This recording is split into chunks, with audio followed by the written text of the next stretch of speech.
Welcome back to my channel, or welcome if you're new. And today I'm doing something a little bit differently. We're not doing a vlog, and I'm going to be talking about healthy habits that I have been incorporating or trying to incorporate in my life so far this year. And I know I did make a video already about habits that I wanted to add, but that was about 2 months ago, and I want to just kind of make like a little update and be like, this is what I have been doing, this is what has been working for me. And also some of these are more like life hacks, I guess, if you will, just to make these habits a little bit easier. I don't know if I have anything else to say, so I guess we should just get right into it. And we're going to kind of go through the course of a day, things that I want to incorporate, or have been incorporating, I should say, and what I like to do each day. So, starting off, waking up earlier. Something I just kind of started this past week was waking up at 6:45 Monday through Thursday, and then Friday, Saturday, Sunday I want to do around like maybe 8 at the latest, but I do have more time on those days because I don't have any early classes or anything. But Monday and Wednesday I have Pilates, Tuesday, Thursday I have an 8:30 class, so it's just good to be up early and have a little bit of time before I go to those things. So that's why I've been trying to do 6:45, and it's been basically working for me so far. I do have to get better at like sleeping more, but for the most part I have been able to have the motivation to actually get up at that time and start my day. And then a little thing that I've been doing that helps me just get right out of bed instead of scrolling, because I have a habit of just getting up, getting my phone and scrolling through social media, as I'm sure a lot of people do. So something that I started doing this week is I put a downtime or like a screen time limit on my phone between the hours of 10:30 p.m. and 7:15 a.m. So if I'm getting up at 6:45, then for the first 30 minutes of my day, I can't look on my phone. And obviously I can still get phone calls and I can still use my alarm. So if there was like an emergency or something, it would still come through and my alarm is still able to go off, but it's just I won't have access to any other apps, so I can't just like waste time on my phone in the morning, which is good because I always feel better when I don't start my day off scrolling. Like it just like I get headaches sometimes when I do, and I just am able to just get moving right away, which always feels good. So if you're someone who has a habit of scrolling as well, this is definitely something to try out. You set downtime limits to whatever time works for you. So my next habit that I've been doing first thing in the morning is ice rolling. But I just got it off of Amazon. It was like $6 or $7, and it's just really great because it just kind of wakes me up. I feel like something cold, like splashing cold water on your face, or like doing an ice, those things where you like dip your face in ice, or using an ice roller is just a good way to help wake yourself up. And like, I don't know, makes me feel more awake, and I think it has honestly helped with my skin. I did have like a little acne flare-up, I want to say in November, December, and then, I started ice rolling. I guess it lasted mostly through the summer, because I started ice rolling, and I did notice that it went down. Like, I've had like much better skin lately, and I'm not saying that that's fully due to the ice roller, but I do think that it helps with inflammation and acne and stuff like that. So, it takes like a minute every morning. It can't hurt. And then the next thing that I like to do is plan out my to-do list. So as you know, if you've watched my videos before, I have all these journals. I have a 5-minute journal. I have this fitness planner. It's the Blog Lottie's one. And I have just personal journal. And I like to just, in both my planner and on my whiteboard, I like to just write out my to-do list first thing in the morning. And I just think about like, okay, how much time am I going to have today? What is a realistic set of things to get done? Or if I see I have a big dish pile, I'll be like, all right, so we're going to do dishes today. Or if my laundry is piling up, then I'm like, okay, it's going to be a laundry day. And that way I can just like make it so that I'm not doing a million things on one day and nothing every other day. Like, I usually keep it pretty balanced, and if it's like a work day, then I won't put many things on my to-do list. But then if it's, a Saturday and I have nothing, I'm gonna put a few more things on there because I will have more time to get it done. So this way I can just plan out what I need to get done, and this just works so well for me. I've been doing to-do lists for years now, and it helps me be so much more productive and just organized with what I need to do. And it helps me remember, like, sometimes I forget that I had to do something, but if I have it, especially on my whiteboard, and I can like come in my room and look at it, then I'm like, oh yeah, I still need to do that.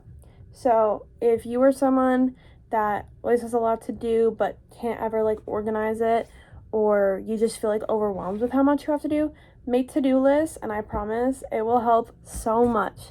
But especially doing it first thing in the morning, because then I'm like starting off with like, okay, what's today gonna look like? And then I can kind of plan that out. The next thing, kind of relating to this, is after my classes, I usually have morning classes, then I'll come back and I'll map out my homework for the day. So I keep like a running list each week of what I have for homework. Some of the stuff I have every week, so I just kind of put that in when it's due.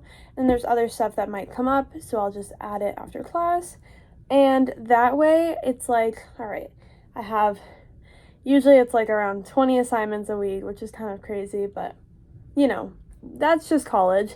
So I'll see it all there and I'm like, all right, this is a lot, but we also have 7 days, so we can split this up and we can get it all done. So every day I like look at what's left to do, and I like to start with what's due the soonest, because then I can get that done, and then the stuff that's not due until Tuesday I can like wait to get done.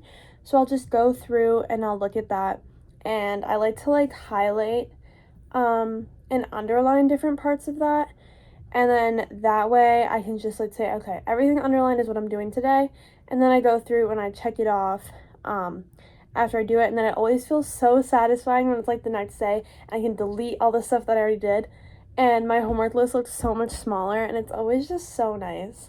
So that always works well for me, and sometimes I don't get everything done, but if I at least, I don't know, get like 80% of the way, it's still a good chunk of work that I just got done. And the same goes for like my reading. I have to do like readings for most of my classes, and it's helpful to like do only sections of those each day, because I just get like so overwhelmed trying to read like a whole chapter, like because like some chapters have like 20 sections, and I'm like staring at that for so long, I don't absorb it anymore. So I'll do like half one day, half the next day, or something like that. So I always like to split those up kind of in halves or even thirds if I can, and usually those are due Tuesday or Monday, so that way I kind of have the whole weekend. So the next thing I will do while I'm doing my homework is I will take brain breaks. I just call them brain breaks. I don't know, it's kind of a term I made up, but it's just like I can't focus on homework for more than like an hour, hour and a half. I just know that I'm gonna start zoning out, not absorbing the information, getting distracted. Even if I'm at like the library, I just like, it's just too much at once. So I find different way to take breaks, and sometimes that's eating a snack, sometimes that's putting on a YouTube video, or sometimes today what I did is I went for a walk because it's just really beautiful out here today, and I wasn't going to really have a lot of outside time because I do have to work later. So I went for a walk, and I got to like see all like the mountains and the sky, and it was really pretty and just really relaxing. So that was my brain break today.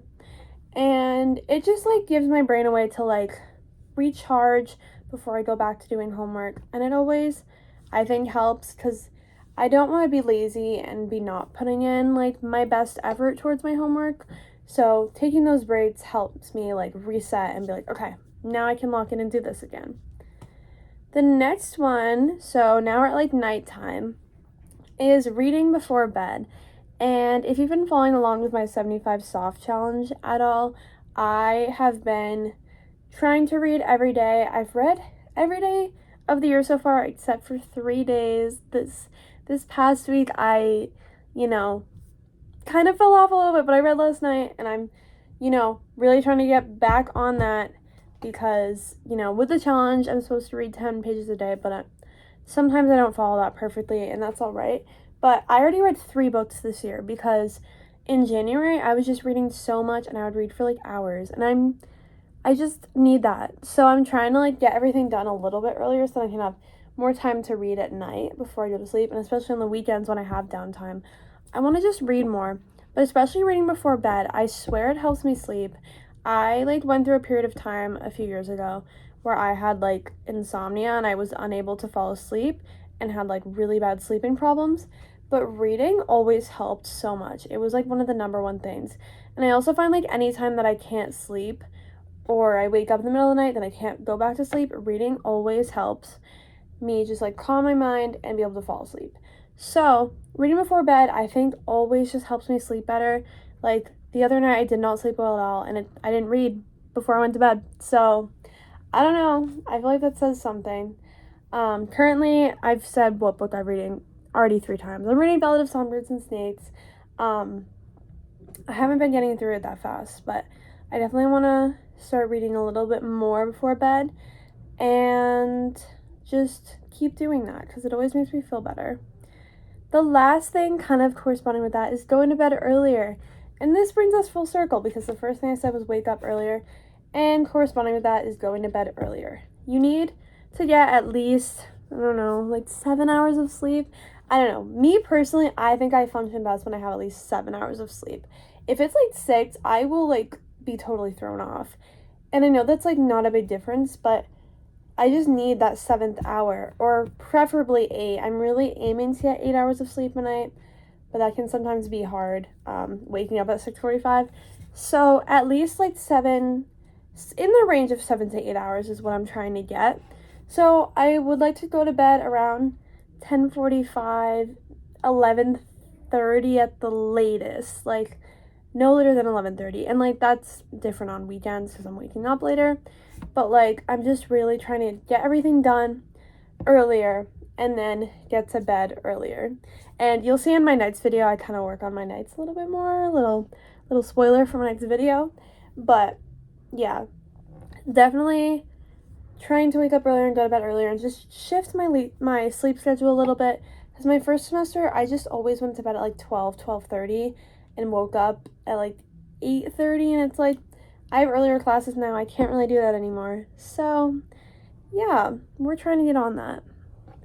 But yeah, that was everything. I hope you enjoyed this kind of format of video. I thought it would be kind of cool if I like showed everything as I was going. And like I said, I know I already did something similar to this, so if you're like, Aria, we've already heard this and you're bored, I'm sorry. I'm sorry. But I don't know, I thought it would be cool to actually show like what I've been doing every day, how many habits I've been able to fit into my day-to-day daily schedule, whatever. And I hope if you're new, you subscribe for some more wellness content, because that's what I'm all about lately. And if you're not already, you should follow my Instagram wellness account at arialoveswellness, because I have been posting on there a lot more frequently now, and I'm going to start using that a lot more often than my main account. So you should keep up with me there if you want, and I hope you come back for the next video.